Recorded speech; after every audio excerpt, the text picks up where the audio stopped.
Tukoretwo tukiuria thirikari ituteithiririe kuhingura murango wa gutwehereria ucindani wa mbembe iria turaruta guku iriagwo ni andu. Ucindani ucio itwehererie nigetha ithui athondeki a irio cia mahiũ ri tukorwo tugitumira mbembe itarario ni andu, na mbembe icio itarario ni andu ikoragwo iri mbembe cia gathirikari kana iria twitaga yellow maize.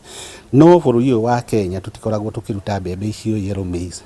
Mbembe icio ciumaga mabũrũri mangĩ marĩ kũraihu ma Rũraya, na mbembe icio ciũkaga na meri. No kuria ikuragio mabũrũri macio, mbembe icio ikoragwo ciĩna raithi, na thirikari ĩngĩtuhe mũrango kana kanya kau ga kurehe mbembe icio gũkũ nĩ igũtũkinyĩra na thogora wa thĩ, na ciatũkinyĩra na thogora wa thĩ nĩ tũkũhota gũthondeka irio cirĩ na kiwango kĩrĩ igũrũ, ikuhota guthii guteithiriria arimi acio gukorwo magikuria mahiũ mao. Uria andu mararuta irio production ni ikurukite muno, kambuni nyingi cikahinga na iria ciraruta ihinda riri uguo tukona ni cikatite production kana production ni ikurukite by 40 to 50%. Ikirio andu aria me association me mathondekaga feeds metikirio gucirehaga duty free all through.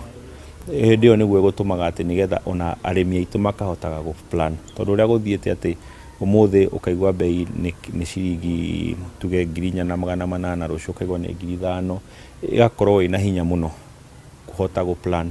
Tungihota gukorwo na njira ya ku increase production ya mbembe Kenya, the effect igukorwo irio cia mahiũ ni cigukorwo ciina raithi.